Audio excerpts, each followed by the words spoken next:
Equation 5 हमें मिल गया है प्लैंक्स लॉ ऑफ रेडिएशन, उससे हम रेले जीन्स लॉ डिराइव करेंगे। तो first is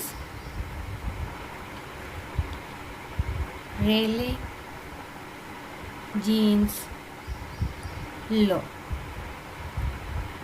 for small values of hc upon lambda kt, that is in the region of long wavelength। अब जो एक्सपोनेंशियल टर्म था इक्वेशन नंबर 5 में, दिस इज इक्वेशन नंबर 6 जो हम यूज़ करें Planck's law of radiation, 8 pi H C upon lambda to the power 5 D lambda upon E to the power H C upon lambda के T minus 1।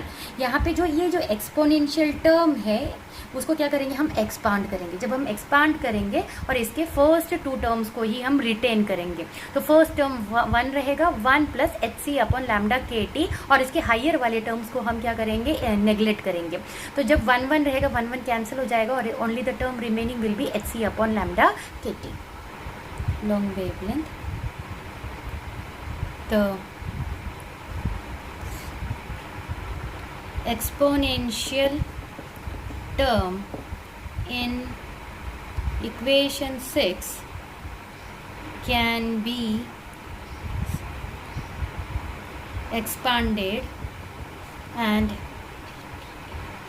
retaining only the first few terms. तो first few terms को हम retain करेंगे तो हमारे पास equation मिलेगा U lambda D lambda is equal to 8 pi H C upon lambda to the power 5 1 upon H C upon lambda के T into D lambda.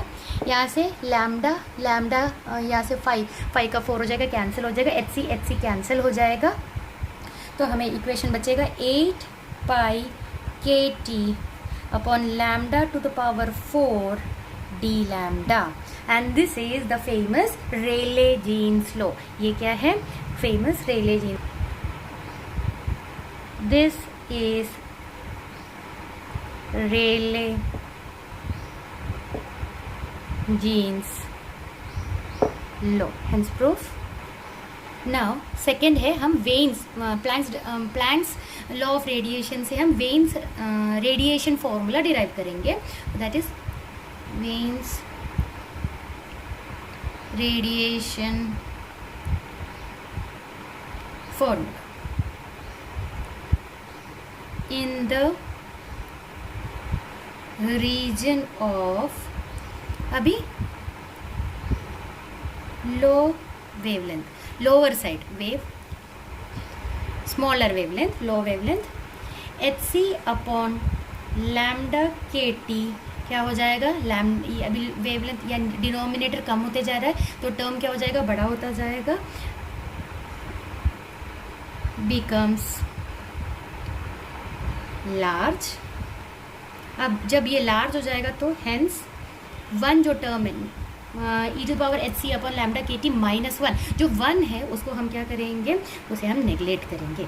1 in the denominator of equation 6 can be neglected in comparison with the exponential term। तो u lambda d lambda is equal to 8 pi hc upon lambda to the power 5 e to the power minus hc upon lambda kt D lambda हो गया हमारा equation. अब ये क्या है, this is energy per unit volume है। It can be shown that for any black body E lambda is related to u lambda. Energy in terms of lambda is related to energy per unit volume, to u lambda at the same temperature by the equation E lambda is equal to C upon 4 times u lambda. अभी जो equation मिला है इसे हम यहाँ पे लिखेंगे, तो is equal to u lambda की जगह पे लिखेंगे C/4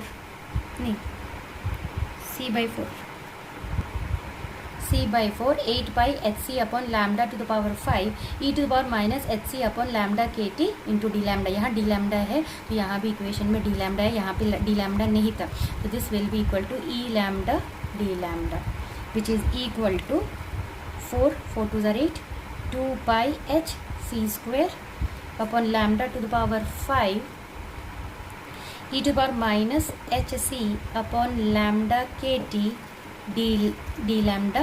अब हम C1 एक कांस्टेंट इंट्रोड्यूस करते हैं, lambda to the power 5 e to the power minus C2 upon lambda t D lambda, where C1 एक कांस्टेंट है, C1 is equal to 2 pi h c square के बराबर है and C2 is equal to hc upon k के बराबर है. This equation star gives Wien's radiation formula. ये क्या है? वेन्स रेडिएशन फॉर्मूला है. यहाँ पे C1 is equal to 2 pi h c square और C2 is equal to hc upon k.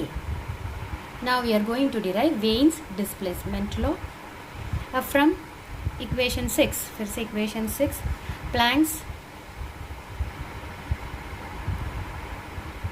Radiation law, we have u lambda is equal to 8 pi hc upon lambda to the power 5 1 upon e to the power hc upon lambda kt minus 1. दोनों जगह पे D lambda नहीं है, यहाँ नहीं है तो यहाँ नहीं है. अगर if you are writing over here तो तुम्हें यहाँ लिखना पड़ेगा. अब at constant temperature capital T of a black body, the wavelength lambda m at which the energy density, अभी हमें एनर्जी डेंसिटी कैसा चाहिए? Is maximum. हमें ऐसा वेवलेंथ चाहिए जहाँ पे एनर्जी डेंसिटी कैसा होगा? मैक्सिमम. इसे एक इक्वेशन से दिया है, is given by d of u lambda upon d lambda at lambda m equal to 0. तो d लैम्डा u लैम्डा का भी हम इक्वेशन लिखेंगे 8 pi H C upon lambda to the power 5 1 upon E to the power H C upon lambda के T minus 1 at lambda m is equal to 0.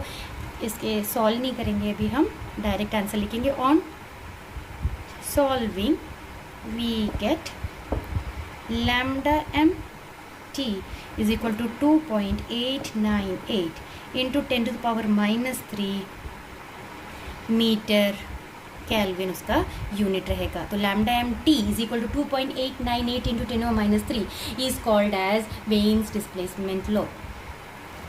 The product lambda mt is known as Wien's displacement Wien's displacement law. और इस law से हम estimate कर सकते हैं temperature of the सन. ठीक है, अगर लैम्डा हमें नोन है तो temperature of the sun can be find out. हम एस्टिमेट कर लेते हैं temperature of the sun.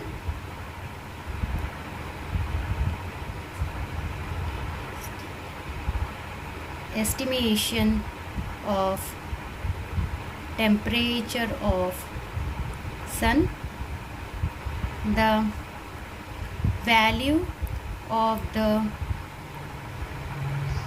wavelength at which the emissive power E lambda for radiation from the surface of the sun is maximum is given by is lambda m is equal to 4900 angstrom degree है.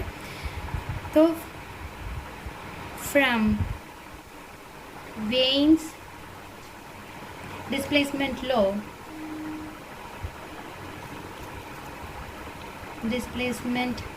लो lambda m t is equal to 2.898 into 10 to the power minus 3 unit है metre kelvin. तो temperature T is equal to 2.898 into 10 to the power minus 3 divided by lambda suffix m. Already lambda suffix m 4900 angstrom दिया. Angstrom को हमें metre में convert करना पड़ेगा. तो ये आ जाएगा 2.898 into 10 to the power minus 3 divided by 4.9 into 10 to the power minus 7 which is equal to 5914 degree kelvin. तो टेम्परेचर ऑफ द सन हमने एस्टिमेट कर लिया है 5914 डिग्री केल्विन.